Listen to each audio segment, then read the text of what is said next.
जय हिंद दोस्तों, आज बात करेंगे अरविंद केजरीवाल की बेल के बारे में कि अरविंद केजरीवाल की बेल से इतना दिल्ली के जो आम आदमी पार्टी के जो कार्यकर्ता है और जो आम आदमी पार्टी के जो नेता है वो इतना खुश क्यों है। क्या सच में बीजेपी ने दिल्ली के सीएम अरविंद केजरीवाल को जानबूझ के जेल में डाला था? क्या जो सुप्रीम कोर्ट के जो वकील है उन्होंने सही इस बात को रखा कि जो दिल्ली के सीएम अरविंद केजरीवाल है उनको बेवजह फंसाया गया? आज हर एक चीज पे बात करेंगे। सबसे पहले मैं आपको एक वीडियो दिखाना चाहता हूं कि जब दिल्ली के सीएम अरविंद केजरीवाल जब जेल से बाहर आए थे तब उनकी जश्न की किस तरह से मनाया गया। सबसे पहले आप इस वीडियो को देखिए और फिर हम बात करेंगे। ये तस्वीरें हैं जब अरविंद केजरीवाल को जमानत मिली है और ये तस्वीरें हैं जब अरविंद केजरीवाल को जमानत मिली तब किस तरह से जश्न मनाया जा रहा था। जो इसमें आतिशी, जो संजय सिंह, जो केजरीवाल, मनीष सिसोदिया, सारे खुशी बांट रहे थे।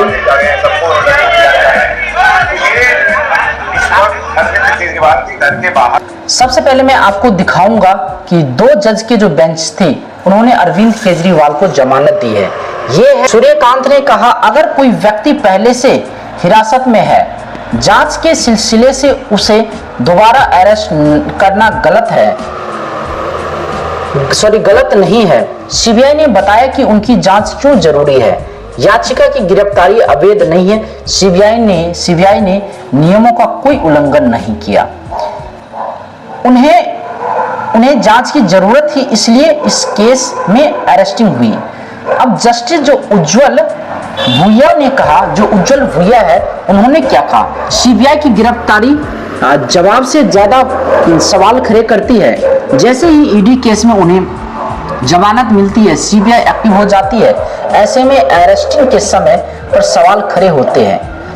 दूसरा, उन्होंने ये कहा, सीबीआई को निष्पक्ष दिखाना चाहिए, हर संभव प्रयास किया जाना चाहिए ताकि गिरफ्तारी में मनमानी ना हो। जांच एजेंसी को पिंजरे में बंद तोते की धारणा को दूर करना चाहिए। ये जो है वो जस्टिस उज्जवल भुइया ने कहा। अब मैं आपको दिखाऊंगा कि किस तरह से केजरीवाल की जो जमानत पे संजय ने क्या कहा। हम लोग ये कह रहे हैं कि ये पूरा मामला झूठ की बुनियाद पे खड़ा किया गया है और इस झूठ को फैलाने में, इस झूठ को बनाने में जिम्मेदार कौन है? देश की सरकार, मोदी जी की सरकार, देश की तानाशाह हुकूमत, जिसने ईडी और सीबीआई को मिलाकर झूठ का पहाड़ खड़ा किया। ये थे आम आदमी पार्टी इस तरह से नैरेटिव को सेट कर रहा है कि बीजेपी ने गलत तरीके से आम आदमी पार्टी के मुखिया जो है अरविंद केजरीवाल को फंसाया। और इस पे जो बीजेपी क्या कहती है ये सुनिए, बीजेपी को सुनिए, फिर हम बात करेंगे। वो दिल्ली का दोषी है, दिल्ली का अपराधी है, क्योंकि उनका अपराध दिल्ली के साथ हुआ है और वो दिल्ली के मुख्यमंत्री हैं। लेकिन कोर्ट कहती है कि आप मुख्यमंत्री ऑफिस नहीं जा सकते। यानी अगर आप देखें तो जो बीजेपी है वो साफ सीधी कहता है कि जो बीजेपी ने, कोर्ट भी इस चीज को माना कि जो अरविंद केजरीवाल है वो अभी भी दोषी है और उनको कुछ शर्त पे उन्हें बेल मिला है। वो शर्त आपको मैं दिखाना चाहता हूं, आपको मैं बताना चाहता हूं। केजरीवाल की जो जमानत है वो 6 शर्त पे हुई है। पहला शर्त यह है, अरविंद केजरीवाल मुख्यमंत्री कार्यालय नहीं जाएंगे, वो कभी मुख्यमंत्री कार्यालय नहीं जा सकते हैं किसी भी सरकारी। दूसरा जो उनका शर्त है, जो कोर्ट का जो शर्त है, दूसरा कहता है किसी भी सरकारी फाइल पर अरविंद केजरीवाल की साइन नहीं होनी चाहिए। तीसरा जो शर्त है, केस से जुड़ा कोई भी सार्वजनिक बयान अरविंद केजरीवाल नहीं देंगे, ये उसका तीसरा शर्त है। और चौथा, 10 लाख रुपए का बेल बॉन्ड भरना होगा अरविंद केजरीवाल को। पांचवा जो है, जांच में बाधा डालने या गवाहों को प्रभावित करने की कोशिश नहीं करेंगे। मतलब अरविंद केजरीवाल किसी भी गवाह से कोई भी संपर्क नहीं रखेंगे, फोन पे कोई भी बात नहीं करेंगे।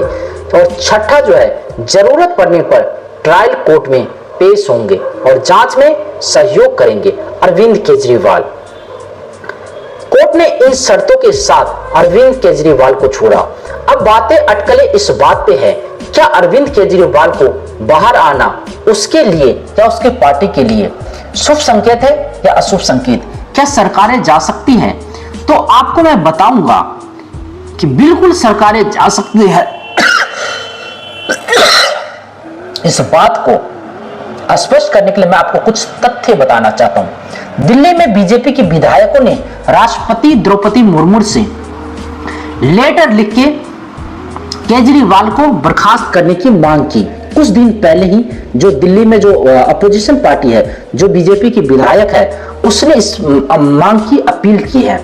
इस चिट्ठी को राष्ट्रपति कार्यालय ने गृह मंत्रालय के पास भेज दिया। जब ये जो इनके विधायक थे बीजेपी के, जब इन्होंने राष्ट्रपति जी से जो अपील किया कि दिल्ली के अरविंद जो केजरीवाल सरकार है उसको बर्खास्त किया जाने चाहिए, क्योंकि दिल्ली के जो मुख्यमंत्री है उसको जेल में होने के कारण बहुत सारे ऐसे कार्य है जो नहीं हो पाता। उस लेटर में लिखा गया है कि दिल्ली के मुख्यमंत्री अरविंद केजरीवाल जेल में है। ऐसे में सरकार की जो सरकार से जुड़े कई काम अटके हुए हैं, फाइलों पर साइन नहीं हो पा रहे हैं। इस लेटर में विधानसभा में विपक्ष के नेता विजेंद्र गुप्ता समेत सात अन्य विधायक के अलावा एक पूर्व विधायक के भी साइन है। ये तो हो गए आपके जो कुछ दिन पहले।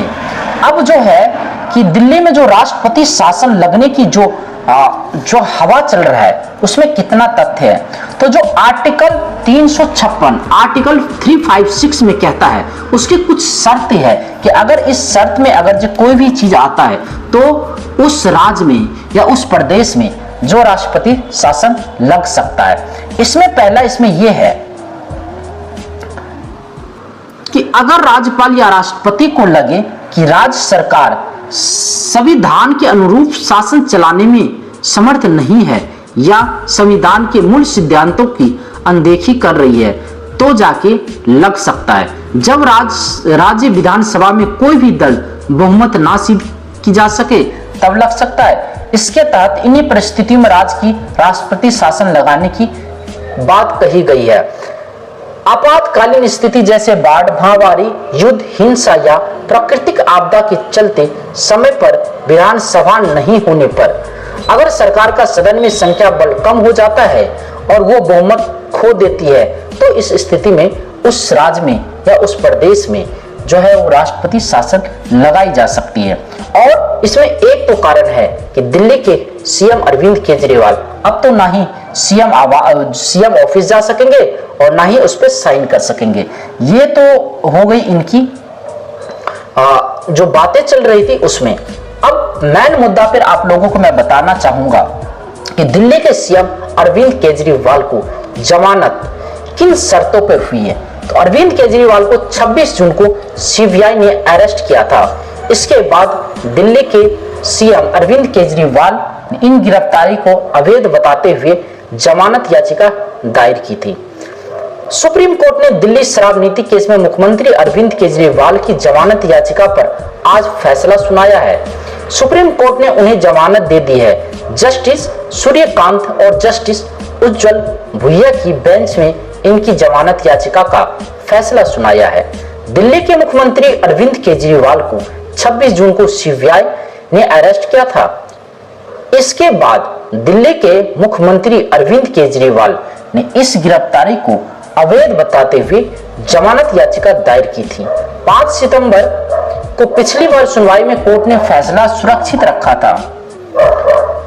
आखिर सुप्रीम कोर्ट ने कौन सी ऐसी बातें रखी है? दिल्ली के मुख्यमंत्री अरविंद केजरीवाल को जमानत देने के साथ सुप्रीम कोर्ट ने कहा चूंकि चार्जशीट दायर हो गई है और ट्रायल निकट भविष्य में पूरा नहीं होने वाला है, इसीलिए उन्हें लंबे समय तक जेल में रखने का औचित्य नहीं है। कोई भी ऐसा प्रावधान नहीं है कि उन्हें लंबे समय तक जेल में रखा जाए। अरविंद केजरीवाल को 10 लाख का बेल बॉन्ड भरना होगा। ये सुप्रीम कोर्ट ने इस चीज को शर्त रखा है। सुप्रीम कोर्ट ने केजरीवाल को जमानत तो सुप्रीम कोर्ट से केजरीवाल की जमानत तो मिल गई, हालांकि ईडी वाले मामले में लगाई गई शर्तें बनी हुई है। यानी केजरीवाल सचिवालय अब नहीं जाएंगे, केजरीवाल अपने जो मुख्यमंत्री जो ऑफिस है वो नहीं जाएंगे। इतना ही नहीं, वो फाइलों पर दस्तखत भी नहीं कर सकेंगे। कोर्ट ने शर्त रखी है कि केजरीवाल इन केस को सुरक्षित सार्वजनिक बयान नहीं देंगे, कोई भी ऐसा सार्वजनिक वो बयान नहीं देंगे। इस केस के मामले में कोई भी कॉन्फ्रेंस वो नहीं करेंगे। केजरीवाल किसी भी गवाह से किसी भी तरह का कोई संपर्क बातचीत नहीं करेंगे। दिल्ली सीएम इस केस से जुड़ी किसी भी आधिकारिक फाइल को ना तो वो मांग सकते हैं और ना ही उस फाइल को देख सकते हैं। केजरीवाल को 10 लाख का बॉन्ड भरना होगा, उन्हें जरूरत पड़ने पर ट्रायल कोर्ट में पेश होना होगा, जांच में सहयोग भी करना होगा।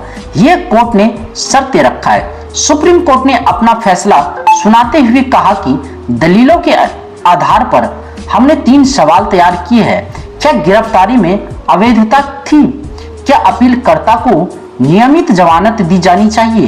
क्या आरोप पत्र दाखिल करना परिस्थितियों में कितना बदलाव है कि उन्हें टीसी में भेजा जा सकता है? पहले से हिरासत में लिए गए व्यक्ति को गिरफ्तार करने में कोई बाधा नहीं है। हमने पाया कि सीबीआई ने अपने आवेदन के कारण दर्ज किए, उन्हें क्यों ऐसा करना लगा। धारा 41A का जो थर्ड है, तीसरा नंबर है, उसका कोई उल्लंघन नहीं है। सीबीआई की गिरफ्तारी से जुड़ी याचिका पर जस्टिस सूर्यकांत ने कहा अपीलकर्ता की गिरफ्तारी अवैध नहीं है। उसने भी इस चीज को माना कि जो सीबीआई ने अरविंद केजरीवाल को गिरफ्तार किया वो कोई गलत नहीं है। सुप्रीम कोर्ट ने कहा कि अरविंद केजरीवाल इस मामले में गुण दोष पर कोई सार्वजनिक टिप्पणी नहीं करेंगे। ईडी मामले में लगाई गई शर्त इस मामले में भी लागू होंगी। उसे टीसी के साथ पूरा सहयोग करना होगा। जस्टिस सूर्यकांत ने क्या कहा ये सब आप लोगों को बता ही दिया गया है। एक बार और मैं आप लोगों से शेयर करता हूं कि अरविंद केजरीवाल के 6 शर्तें। अरविंद केजरीवाल मुख्यमंत्री कार्यालय नहीं जा सकेंगे। दूसरा शर्त है किसी भी सरकारी फाइल पर साइन नहीं करेंगे। तीसरा है केस से जुड़ा कोई सार्वजनिक बयान नहीं देंगे। चौथा शर्त है 10 लाख रुपए का बेल बॉन्ड भरना होगा अरविंद केजरीवाल को। पांचवा जो उनकी बातें हैं, जांच में बाधा डालने या गवाहों को प्रभावित करने के जुर्म में फिर से उन्हें गिरफ्तार की जा सकती है, अन्यथा अरविंद केजरीवाल किसी भी जो उनका गवाह है उससे कोई भी संपर्क नहीं रखेंगे। जरूरत पड़ने पर यह ट्रायल कोर्ट में टीसी मतलब ट्रायल कोर्ट में पेश होंगे और जांच में सहयोग करेंगे। ये सारी बातें इस आधार पर कोर्ट ने अरविंद केजरीवाल को जमानत दिया। अब बात करेंगे कि अरविंद केजरीवाल को जमानत मिलने पर सबसे ज्यादा फायदा किन्हें है। कुछ लोग का मानना यह है कि जब अरविंद केजरीवाल को बेल मिल गया तो बीजेपी में ये खलबलाहट होने लगी, बीजेपी हताश होने लगी कि अब जो हरियाणा की चुनाव है उसमें बीजेपी का नुकसान होगा। तो ये बात कहीं भी सत्य नहीं है कि बीजेपी का 1% भी नुकसान नहीं होगा, उल्टे बीजेपी को फायदा होगा। मैं बताऊंगा बीजेपी का आखिर फायदा कैसे होगा। हरियाणा चुनाव में कांग्रेस का सबसे ज्यादा नुकसान होगा अरविंद केजरीवाल को बाहर आने से, क्योंकि हरियाणा में अरविंद केजरीवाल ने ना तो अखिलेश यादव को एक भी टिकट दिया गठबंधन में, उनकी जो भी चुनाव नहीं लड़ रहे हैं, और ना तो ये आम आदमी पार्टी का कोई यहाँ पे सीट देगा।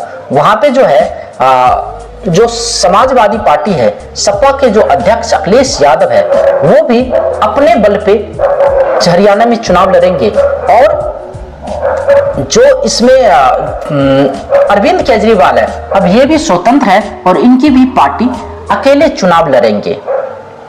साथ में कांग्रेस खुद अकेले चुनाव लड़ रही है पूरे सीट पर, और बीजेपी इसमें अगर अरविंद केजरीवाल किसी का वोट काटेंगे तो वो है आम आदमी कांग्रेस का और सपा का, इसी सब का वोट लागेंगे, बीजेपी का वोट परसेंटेज बढ़ेगा और बीजेपी इस बार हरियाणा में पूर्ण बहुमत की सरकार बनाएंगे। एक और बात मैं आपसे साझा करना चाहता हूं कि अरविंद केजरीवाल को ईडी ने जब इनको गिरफ्तार किया था तो उसमें जो कोर्ट की तरफ से जो आया था उसमें क्या बोला था, ED was able to place enough material in the shape of hawala materials and statements of approves that he was give money in case for Goa election. Money was sent in case for the Goa election. The arrest is not in conversation of law. Remand cannot be termed illegal. Justice Swarna Kant Sharma said while delivering the वर्दिक। मतलब उसमें ये कहता है कि अरविंद केजरीवाल ने काफी पैसा गोवा के इलेक्शन में लगाया था और ये सारे पैसे कहां से आए थे, शराब के जो घोटाला थे उससे पैसा आए थे, कहां से आए थे, इसी पर ईडी ने इनको गिरफ्तार किया था। और इस मामला में ईडी के पास इतना सबूत है कि शायद से अरविंद केजरीवाल की गिरफ्तारी होना संभव नहीं है, लेकिन इस केस को लंबा चले इसके लिए अरविंद केजरीवाल को जमानत दिया गया। कोर्ट ने इस बात को माना कि इनकी केस लंबी चल सकती है, तब तक इन्हें जेल में रखना उचित नहीं है, कोई प्रावधान नहीं है, इसलिए अरविंद केजरीवाल को जमानत मिलनी चाहिए। बाद बाकी आप सब क्या सोचते हैं, अरविंद केजरीवाल को बाहर आने से क्या इनके सरकार पे संकट आने वाली है, या क्या राष्ट्रपति शासन दिल्ली में लगना चाहिए या नहीं लगना चाहिए, ये बात आप लोगों को तय करनी है। और आप सब नीचे कमेंट बॉक्स में बताइएगा कि दिल्ली में राष्ट्रपति शासन लगना चाहिए या नहीं लगना चाहिए। और दूसरा सवाल, क्या अरविंद केजरीवाल को बाहर आने से किसका नुकसान होने वाला है, कांग्रेस का या बीजेपी का या किसी अन्य पार्टी का? आप सबसे निवेदन है कि अपना राय कमेंट बॉक्स में जरूर दीजिएगा। तब तक के लिए जय हिंद दोस्तों, जय भारत।